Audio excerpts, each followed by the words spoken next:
హల్లెలూయా. మహోన్నతుడు, మన రక్షకుడు, విమోచకుడు, పరిశుద్ధుడైన యేసుక్రీస్తు ఉన్నతమైన నామంలో నా ఆత్మీయులందరికీ హృదయపూర్వక వందనాలు. ఆత్మీయులారా, మరొకసారి మిమ్మల్ని కలుసుకోవడానికి ప్రభు చూపిన అపారమైన కృపను బట్టి దేవునికి స్తోత్రం.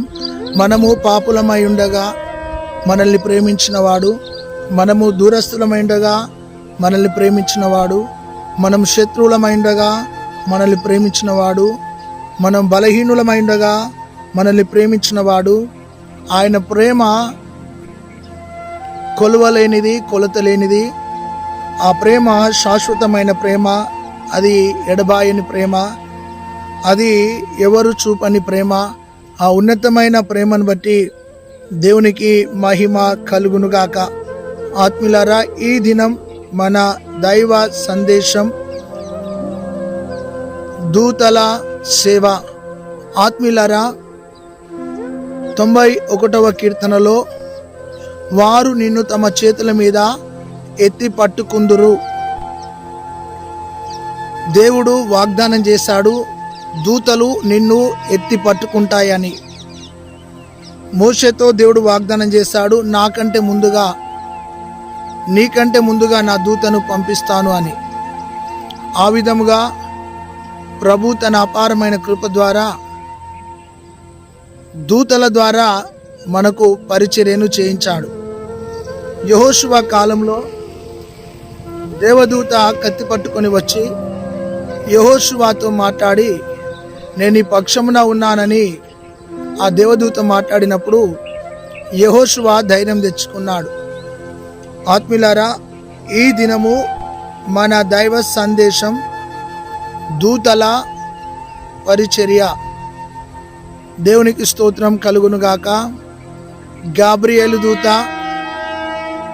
మికాయేలు దూత, రఫాయేలు దూత. ఒక దూత సమాచారం అందించేది, ఒక దూత యుద్ధం చేసేది, ఒక దూత మన సమాచారాన్ని తీసుకొని వెళ్ళేది. ఆత్మీయులారా, ఈ దూతల పరిచర్య అద్భుతమైన పరిచర్య. అయితే ఒక 7 విషయాలు మీతో పంచుకోవడానికి ఇష్టపడుతున్నాను. మొట్టమొదటిగా ఆదికాండము 19వ అధ్యాయము 15వ వచనంలో, ఆదికాండం 19వ అధ్యాయం 15వ వచనంలో లోతును దూత సొదొమ గొమొర నుండి బయటికి తీసుకొని వచ్చింది. లోతు కుటుంబాన్ని చేతులు పట్టుకొని సొదొమ గొమొరలో నుండి ఆ దూత వారిని బయటికి తీసుకొని వచ్చింది, బయటికి నడిపించుకొని తీసుకొని వచ్చింది. ఆత్మీయులారా, ఈ మాటలో ఉన్న ఆత్మీయ సత్యం ఏంటంటే, సొదొమ గొమొర అనేది ఒక పాప సంబంధమైన ఊబి. పాపములోను, అక్రమములోను, అవిధేయతలోను, చీకటి బ్రతుకులోను, పాపపు ఉచ్చులోను, శరీర కోరికలలోను, శరీర ఇచ్చలకు లోనై సొదొమ గొమొర అనే పాపం అనే బురదలో ఉన్న లోతు కుటుంబాన్ని అబ్రహాము ప్రార్థించగా దేవదూతను పంపి ఆ బంధకములో, ఆ పాప ఊబిలో ఉన్న ఆ కుటుంబాన్ని బయటికి నడిపించింది దేవదూత. ఆ యొక్క పాప భూయిష్టమైన సొదొమ గొమొర హేయ క్రియలకు, నిలయమైన శరీర క్రియలకు కేంద్రీకృతమైన ఆ సొదొమ గొమొరలో నుండి దేవదూత బయటికి తీసుకొని వచ్చింది.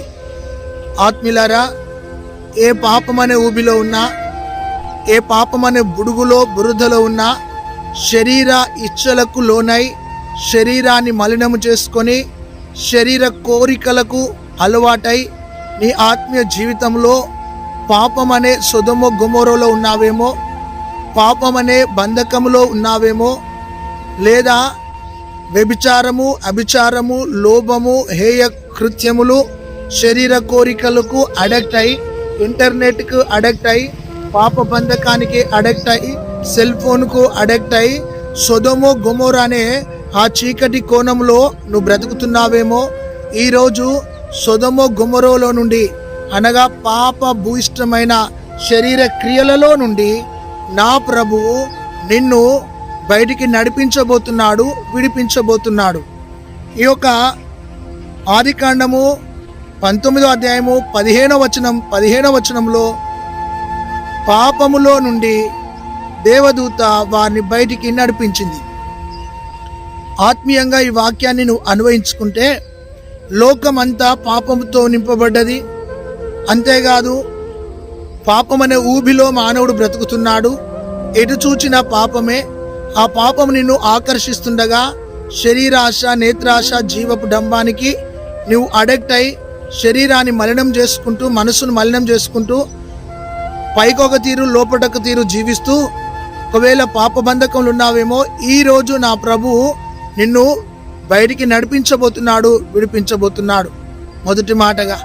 రెండోది ఆత్మీయులారా, మొదటి రాజుల గ్రంథము 19వ అధ్యాయము 15వ వచనం. మొదటి రాజులు 19:15లో ఏలియా బలహీనమైపోయాడు. కృంగిన స్థితిలో బలహీనమైన ప్రార్థన చేస్తూ మరణాపేక్షతో బదిర్ వృక్షం కింద పడుకున్నాడు. దర్శనాన్ని మర్చిపోయాడు, అభిషేకాన్ని మర్చిపోయాడు, ప్రార్థన జీవితాన్ని మర్చిపోయాడు. అలా పాపం ఆ విధంగా పడిపోయిన ఆ యొక్క ఏలియా జీవితాన్ని దేవుడు దర్శించి ఏలియాను తిరిగి లేపి నిలబెట్టడానికి దూతను పంపించినాడు. ఆ దూత వెళ్ళి ఏలియాను బలపరిచింది. దూతల పరిచర్య బలపరిచే పరిచర్య. ఈరోజు నా ఆత్మీయ సహోదరి సహోదరుడా, నీవు ఒకవేళ ఏలియా వలె నీ పౌరుషాన్ని మర్చిపోయి, దర్శనాన్ని మర్చిపోయి, ఆత్మీయతను మర్చిపోయి, అభిషేకాన్ని మర్చిపోయి నీ యొక్క ఆత్మీయ జీవితంలో నువ్వు కృంగిపోయినావేమో, బదిరీ వృక్షం అనే ఆ యొక్క మరణాపేక్ష నీడలో పడుకుంటున్నావేమో, నీ ఆత్మీయ జీవితంలో నేను నిలవలేను, నడవలేను, సాగలేను, పాడలేను, ప్రకటించలేను, నాలో బలము లేదు, నేను బలహీనమైపోయాను అని నీ బలహీనతలను ఎత్తిపట్టి ప్రార్థన చేస్తూ నా జీవితం ఎందుకని నిరాశపడుతున్నావేమో, ఈరోజు నా ప్రభు నీతో సూటిగా మాట్లాడుతున్న మాట, బలహీనమైన ఏలియాను దేవుని దూత బలపరచగా లేచి నడుము కట్టుకొని 40 రాత్రుం పగళ్ళు పరిగెత్తినాడు. ఆ దేవదూత భోజనం ఇస్తే తిన్నాడు. ఆ దేవదూత నీళ్ళిస్తే తాగినాడు. ఆ దేవదూత తనను బలపరచగా పరిగెత్తడం ప్రారంభించి హోరేబు దగ్గరికి వెళ్ళి ఆ యొక్క హోరేబులో అనేకులను అభిషేకించినాడు. దేవునికి స్తోత్రం. ఎలీషాను అభిషేకించినాడు, యెహూను అభిషేకించినాడు. ఆత్మీయంగా అక్కడ మరి 3 వ్యక్తులను అభిషేకించి రాబోయే తరాన్ని బలపరిచినాడు, సిద్ధపరిచినాడు. ఇక్కడ లోతు జీవితంలో చూస్తే దేవదూత పాపములో నుండి బయటికి తీసుకొచ్చింది. ఏలియా కాలంలో చూస్తే ఏలియాను బలపరిచింది.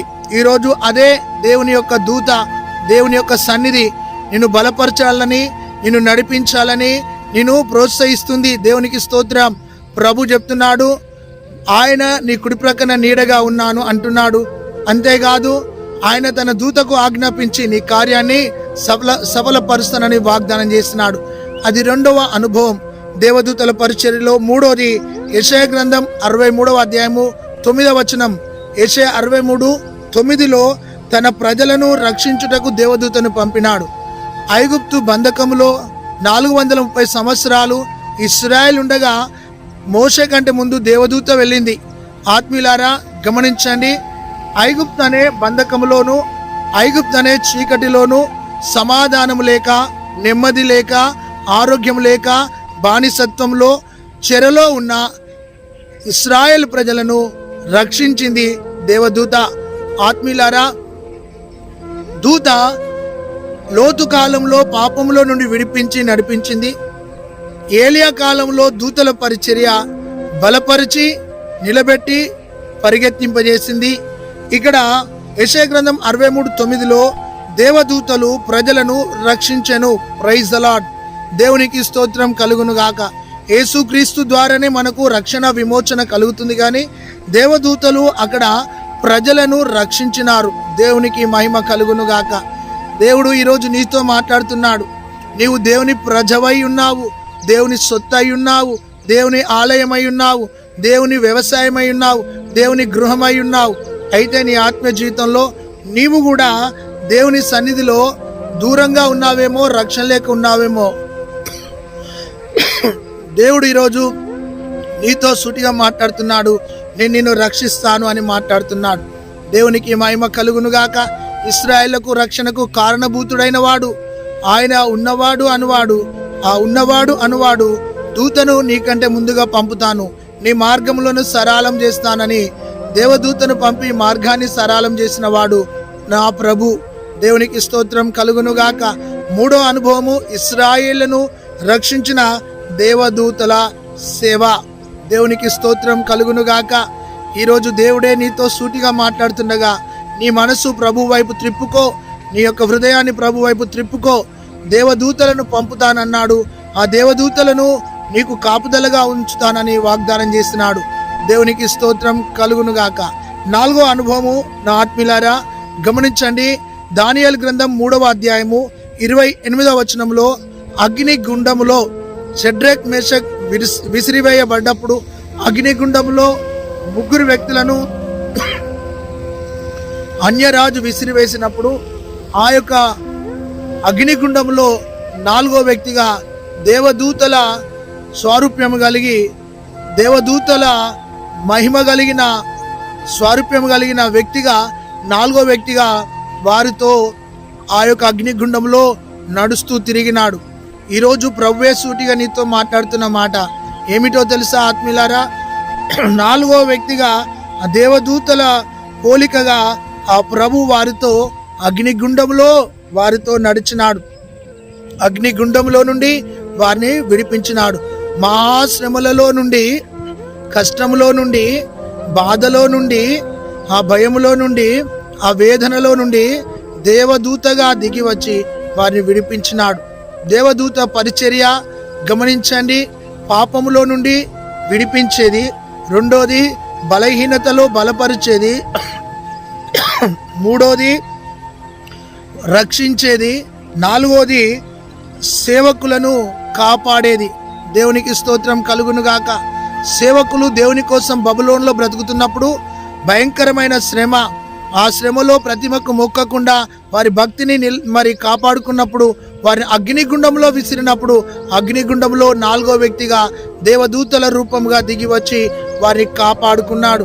ఆత్మీయులారా, నీ శ్రమలో నీతో నడిచేవాడు, నీ శ్రమలో నీ ప్రక్కకు నిలిచేవాడు, నీ శ్రమలో నిన్ను బలపరిచేవాడు, నీ శ్రమలో నీ కన్నీళ్లను తుడవడానికి దూతను పంపిస్తాడు. దేవునికి స్తోత్రం కలుగునుగాక. అది 4వ అనుభవం నా ఆత్మీయ సహోదరి సహోదరుడా. 5వ అనుభవాన్ని చూస్తే దానియేలు గ్రంథం 6వ అధ్యాయం 22లో దానియేలు కాలంలో శాసనం వేయబడేది, ఏ దేవునికి మొక్కకూడదని, ప్రార్థించకూడదని. దానియేలు అయితే 3 ప్రార్థించినప్పుడు అతన్ని తీసుకొని వెళ్ళి ఆ యొక్క సింహాల బోన్లో విసిరివేసినప్పుడు సింహాల బోన్లో దేవదూత తనకు తోడై ఉన్నది. ప్రైజ్ అలాడ్. సింహాల నోళ్లను మూసిన దేవదూత. హల్లెలూయా. భయంకరమైన పరిస్థితిలో దానియేలు ప్రక్కకు నిలబడ్డది. దానియేలును తన మహిమతో కప్పిన దేవుడు దానియేలును సింహాల గుహలో నుండి తప్పించడానికి దేవదూతను అక్కడ పెట్టినాడు. ఆత్మీయులారా, ఇలా దేవదూతలు భక్తులకు సహాయం చేసినాయి, భక్తులను బలపరిచినాయి, భక్తులను కాపాడినాయి, భక్తులను విడిపించినాయి, భక్తులతో నడిచినాయి. దేవునికి స్తోత్రం కలుగును గాక. ఆ విధముగా దేవదూతను పంపిస్తానని వాగ్దానం చేసిన వాడు ఆయన. హల్లెలూయా. దేవునికి స్తోత్రం. పాత నిబంధనలో దేవదూత అన్న ప్రతి చోట అక్కడ దేవునికి స్తోత్రం కలుగును గాక యేసుక్రీస్తు ప్రభు అని సాదృశ్యం. దేవునికి మహిమ కలుగును గాక. అయితే గమనించండి, ఈ దేవదూత వచ్చి సింహాల నోళ్లను మూసి దానియేలు కాపాడింది. దేవునికి మహిమ కలుగును గాక. అదే విధముగా అబ్రహాము యొక్క జీవితంలో సింధూర వనం దగ్గర అతడు కూర్చున్నప్పుడు దేవదూతలు వచ్చి ఆశీర్వదించినాయి. దేవదూతలు నీ దగ్గరికి ఆశీర్వాదాన్ని తెచ్చేవి, దేవదూతలు నిన్ను దీవించేవి. దేవునికి స్తోత్రం కలుగునుగాక. ఈరోజు నా ప్రభువే సూటిగా నీతో మాట్లాడుతున్నాడు. ఆ దేవదూతలు నీ సన్నిధికి, నీ దగ్గరికి వచ్చి నిన్ను బలపరిచేవి. ప్రైజ్ అలార్డ్. జకరియా ఎలిజబెత్ దగ్గరికి దేవదూత వచ్చి శుభము చెప్పింది. అంతేకాదు యోసేపు దగ్గరికి దేవదూత వచ్చి భయపడకుము అని చెప్పింది. అదే దేవదూత వెళ్ళి గొల్లలకు భయపడకని చెప్పింది. అదే దేవదూత మరియ దగ్గరికి వచ్చి శుభము కలుగునుగాక అని చెప్పింది. దేవునికి స్తోత్రం కలుగునుగాక. దేవదూతలు శుభవచనాన్ని పట్టుకొచ్చేవి, దేవదూతలు ఆశీర్వాదాన్ని పట్టుకొచ్చేవి. దేవునికి స్తోత్రం కలుగును గాక. ఈ విధముగా సింహాల నోళ్లను మూసిన దేవదూత కోసం విన్నావు కదా. గమనించండి, దానియేలును తన యొక్క రెక్కలతో దేవదూత కప్పింది. దేవునికి స్తోత్రం కలుగును. దేవదూత నిన్ను బలపరచడానికి ఇష్టపడుతుంది. దేవదూత నిన్ను నడిపించడానికి ఇష్టపడుతుంది. దేవునికి స్తోత్రం కలుగును గాక.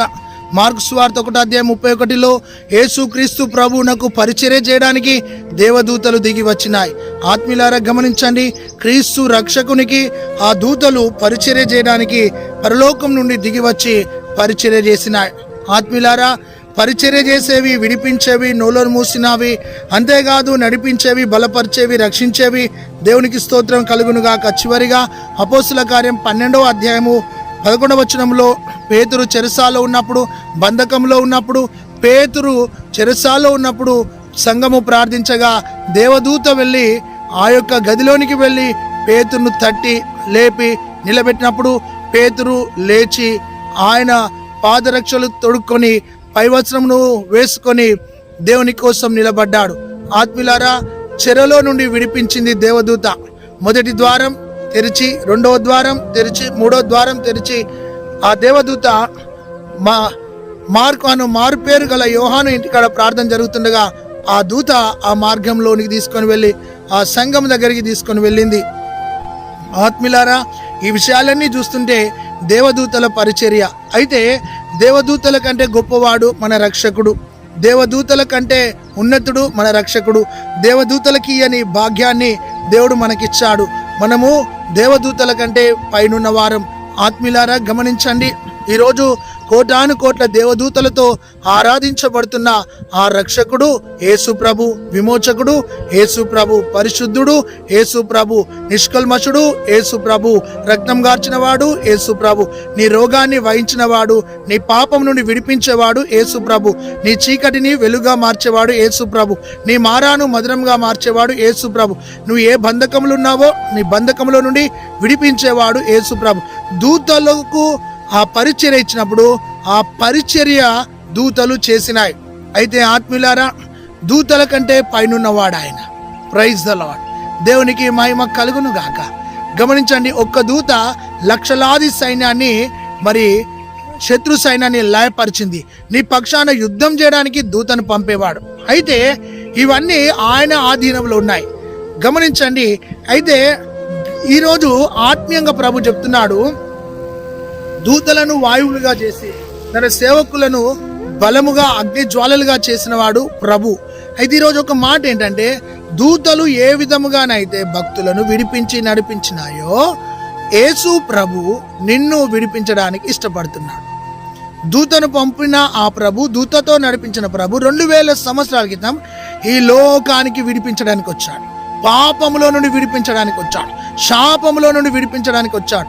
అతిక్రమంలో నుండి విడిపించడానికి వచ్చాడు. నీ బలహీనతలో నుండి విడిపించడానికి వచ్చాడు. నీ హేయ క్రియలలో నుండి విడిపించడానికి వచ్చాడు. నీ చీకటి బంధకాలలో నుండి విడిపించడానికి వచ్చాడు.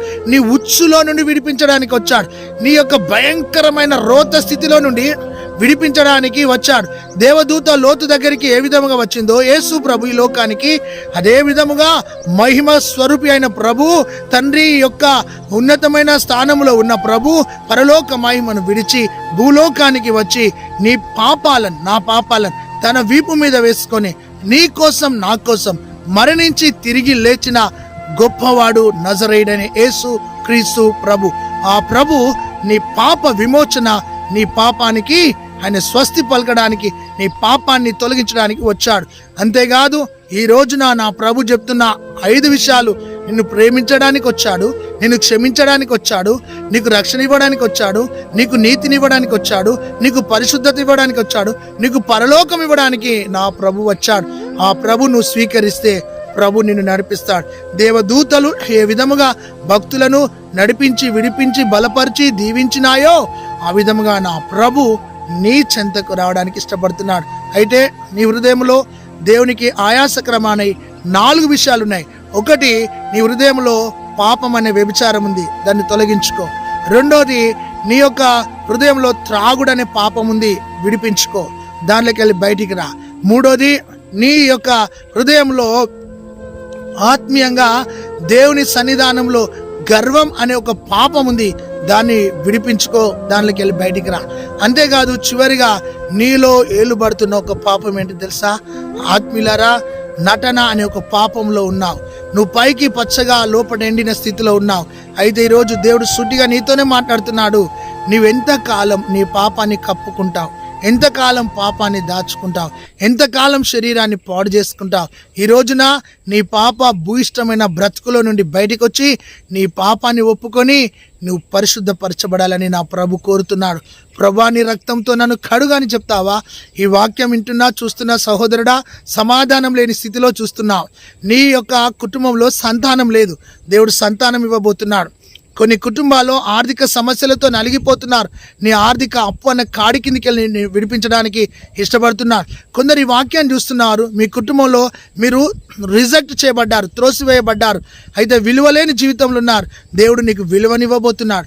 ఈ వాక్యాన్ని చూస్తున్న ప్రియ సహోదరి సహోదరుడా, నీ జీవితంలో ఒంటరి పోరాటంలో ఉన్నావు. దేవుడు నీకు తోడై ఉంటానని చెప్తున్నాడు. ఉద్యోగం లేక, ఆరోగ్యం లేక, నీ కుటుంబంలో విలువ లేక, నువ్వు చేసే ప్రయత్నంలో ఫెయిల్ అయిపోతూ నీ జీవితంలో ఒక భయంకరమైన నిరాశ స్థితిలో ఉన్నావు. దేవుడు నీకు గొప్ప కార్యం జరిగించబోతున్నాడు. మోడైన జీవితంలో ఒకవేళ నీ కుటుంబ యజమాని కోల్పోయినావా, నీ కుటుంబ యజమానురాలను కోల్పోయినావా, పిల్లలను కోల్పోయినావా, రోగ భూయిష్టమైన జీవితంలో హాస్పిటల్లో చుట్టూ తిరుగుతున్నావా, అంధకార శక్తులతో పీడింపబడుతున్నావా, నీతోనే ప్రభు చెప్తున్నాడు. నీ బలహీనత నుండి విడిపించడానికి ఇష్టపడుతున్నాడు. నీ యొక్క గుండె సమస్య నుండి ప్రభు నేను స్వస్థపరచబోతున్నాడు. నీ యొక్క గర్భ సంచి సమస్య నుండి ప్రభు స్వస్థపరచబోతున్నాడు. నీ మైండ్, నీ యొక్క మనస్సు, నీ యొక్క మైండ్ స్థిరంగా లేక గంటకొక తీరుగా ఆలోచిస్తున్నావు. నీ ఆలోచన విధానాన్ని ప్రభు మార్చబోతున్నాడు. నీవు ఎన్ని మందులు వాడినా స్వస్థత రాక నలిగిపోతున్నావు. ప్రభు నిన్ను విడిపించబోతున్నాడు. సహోదరుడా, కొందరు కోర్టు కేసులతో పీడింపబడుతున్నారు. దేవుడు విడుదల ఇవ్వబోతున్నారు. కొందరు యవన బిడ్డలు తల్లిదండ్రులను మోసం చేస్తూ నీవు రాంగ్ స్టెప్స్ వేస్తూ పాపంలో ఉన్నావు.